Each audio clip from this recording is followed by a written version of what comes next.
Everyone has God's law written in their heart and instinctively know right from wrong. And our conscience, we're told there in Romans chapter 2, also tells us when we're doing right or when we're doing wrong. That's why stealing is wrong in any culture, whether it's a Judeo-Christian culture or whether it's has the Bible or not. Stealing is wrong because it's written in man's heart. It's on man's conscience. Romans also says to ignore the law of God written in our hearts, or to ignore the conviction of our conscience, it says we have to suppress the truth that's in us. Because the truth is in us. Right and wrong's in us. And so to go against that, we have to suppress the truth that's in us. Now, why is that important? Well, it's important because our culture, in case you haven't noticed, is throwing truth out the window and throwing right and wrong out the window and absolutes out the window and calling good evil and evil good and putting darkness for light and light for darkness. And to do that, the Bible says people have to suppress the truth that God has written in their heart. They know better. They know right from wrong. But to do that, they have to ignore their conscience that tells them that what's right and what's wrong. So look at verse 7 now.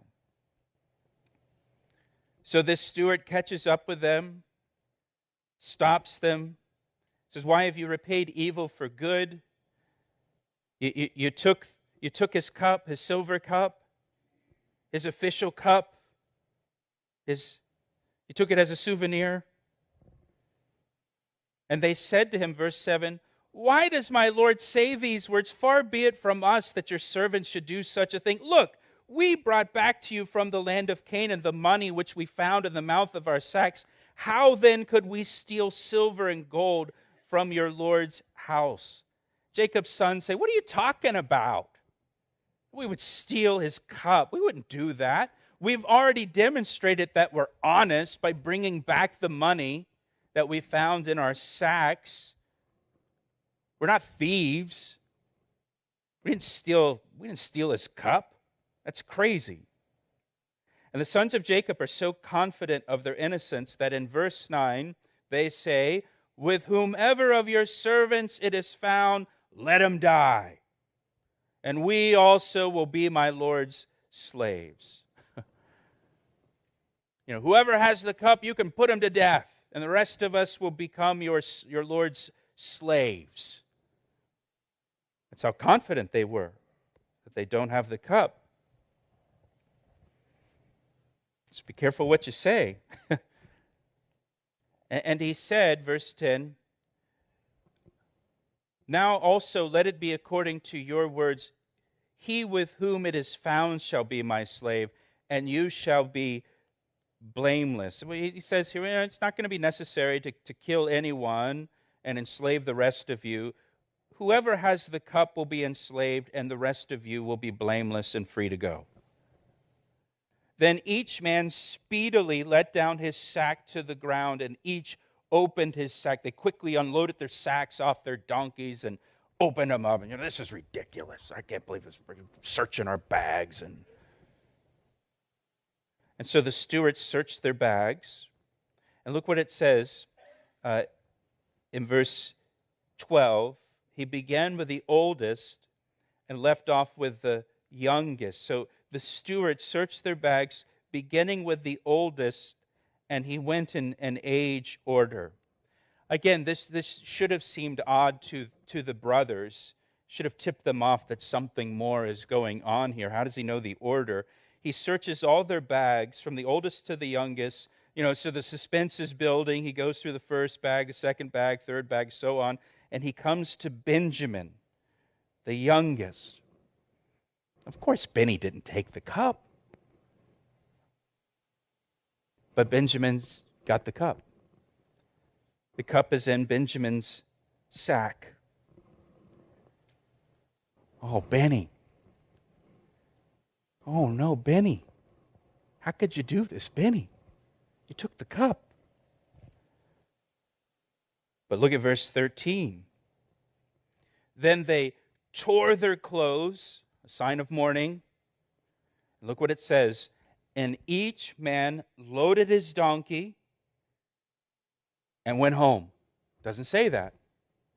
It says they returned to the city. Remember, this whole thing was an elaborate test to determine if the brothers of Joseph have changed. The steward said, whoever has the cup will be enslaved, that one person, but the rest of you will be blameless and free to go. And when the cup was found in Benjamin's bag, the brothers did not say, well, Benny, too bad for you, and then just abandon him there and head on home and return home to Canaan because they were free to go.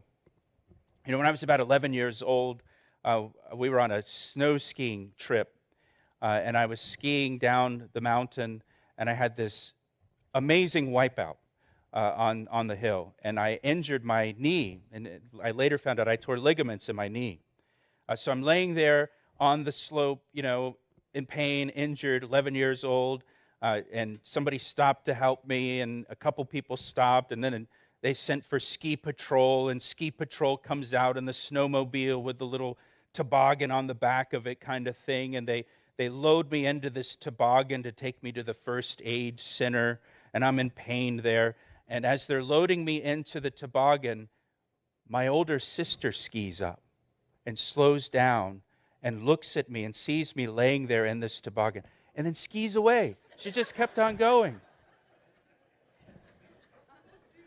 and just abandoned me.